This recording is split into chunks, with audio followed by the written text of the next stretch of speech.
He said, watch it Sunday night and let's talk on Monday. And so I told my brother, watch the show Sunday night. We watched it. It was, a tearjerker. And as I was watching, I thought, we're going to do this. And I called him Monday and I said, we're in.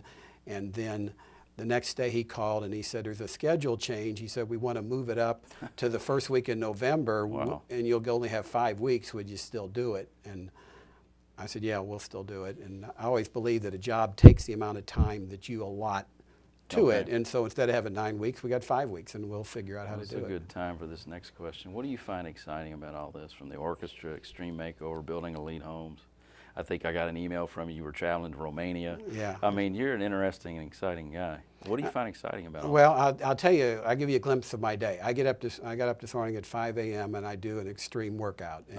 And then I drive to work. I live about 4 minutes away, and I put Eye of the Tiger by Survivor, and I listen to that every morning, and I get pumped up as I go to work. And I love right now leading our company through the most difficult climate for home building for the 34 years that I've been in business. And to me, it's a tremendous challenge to see if we can not only survive, but if we can thrive in this type of environment. And I find it tremendously exciting. You talked a little bit when you introduced me that we take a raw piece of land. I'm thinking of a subdivision right now where there was a body of water that had refrigerators and weeds growing in it. We buy that land. We design the roads. We put the lots in it. We design the houses for people. It is so exciting. I love competing for customers with other builders on the golf course and tournaments. I play basketball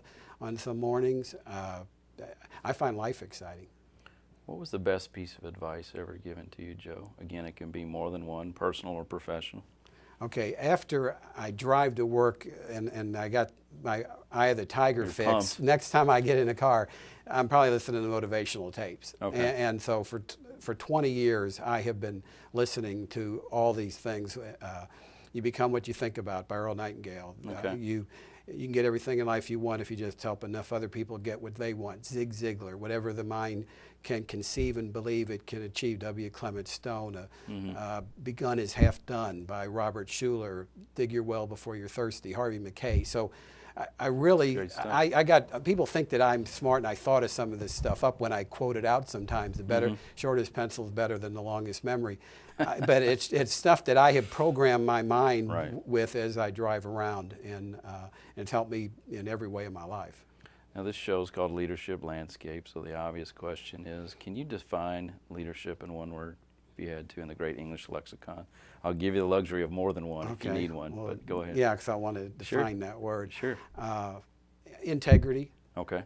I think you can force somebody to follow you at gunpoint, but unless a person has integrity, people are not going to follow by their own free will. Okay. And that's the only way that anything substantial is ever going to survive long term, if it's built on the right foundation. And I also think integrity means that I'm not willing to ask people to do something that I wouldn't do myself. And I can remember one time when I was working in a construction job, it was freezing outside, and it was so cold you were almost crying. And my boss came by in his heated car and rolled the window down about this far and said, make sure y'all work all day and stay all night until you get the job done. And this is when I was younger and kind of smart alecky, and I said, we're going to work as hard and as long as we can. Now, if you want to get out of the car and work with us, I guarantee you I'll work out here as long as you can. But at some point, we're not going to be able to do it anymore. And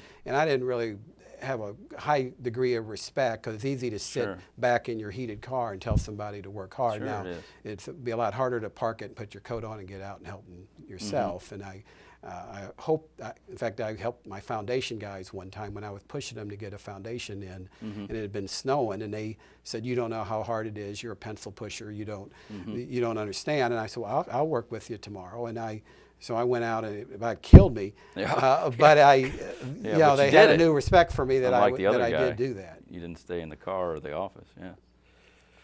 If you could change one thing in your life or in general, Joe, what would that be? And this is a self-interpretive question. It can be political, global, personal, professional. If I could change one thing in my life.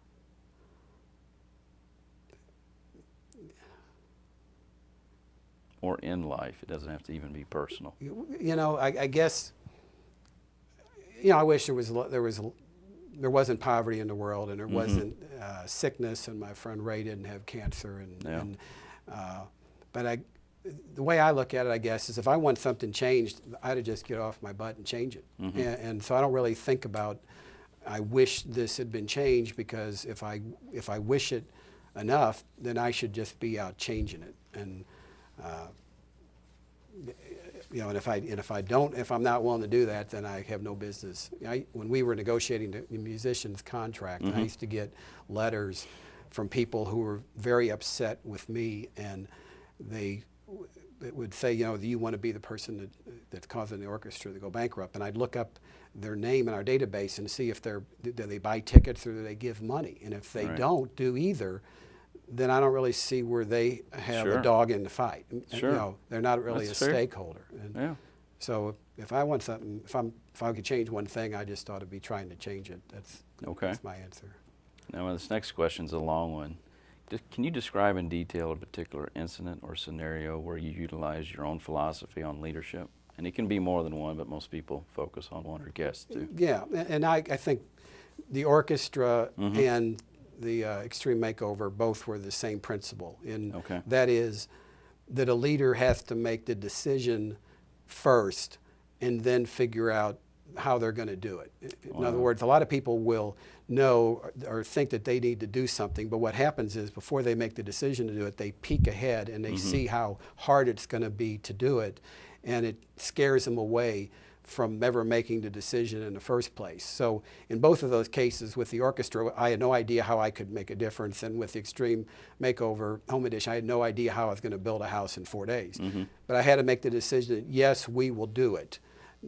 And then we will come up with a plan to do it. And we know that there's going to be setbacks, there's going to be things are going to come up that we didn't anticipate, that are going to be obstacles. That's a given.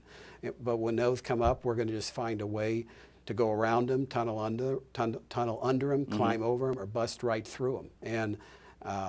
And when you have that kind of attitude, like, failure is not an option. You find out that a lot of people will line up behind you and help out, or they just get out of your way. Yeah, lead, follower, get out of the way. That's right. It's a very unique answer. I don't think we've ever had a guest talk. So you make the decision first, and then deal with the fallout of the decision after. It's absolutely. Or not fallout, the positive and negative. Because otherwise, it always seems way too tough. I mean, if you start looking ahead, you think, oh my gosh, how am I going to do this? This is going to be hard. And then it's easy not to make the decision. In fact, once I make the decision, I tell a bunch of people, so I leave myself no room to wiggle out. If I've told enough people that I'm going to do something, then I really have to do it. If someone asked you, Joe, what does Joe Pusateri stand for? What would you tell them? Not what they would say, but what would you tell them? I would tell them that we stand for doing the right. I stand for doing the right thing. That our company probably built 1,100 houses. Wow. We had a meeting this morning, as a matter of fact, of all of our employees, and we talked a little bit at the meeting about Ritz-Carlton and how they handle their customer service. And we give a 1-year warranty on our houses, and which all builders do, a 1-year written warranty. But I told them in the past and reminded them this morning that if somebody calls and they have an issue on their house, and it's 2 years or 3 years or 5 years after we built it, just trade play. Imagine that you're the buyer and that you bought the house. How would you think the situation should be handled and what is fair? And then that will tell you, that'll give you your answer right there. And we built 1,100 homes. We've never built the perfect home yet. Now we try every time, but there's things that happen on every house, and we will hang in. I don't think anybody can say that we didn't hang in there until it was done right, and that everyone that has dealt with our company has been dealt with fairly. Is there a difference today in leaders than in past generations, Joe? You've been doing this since '76, or in a leadership role, so you've been through 5 decades now.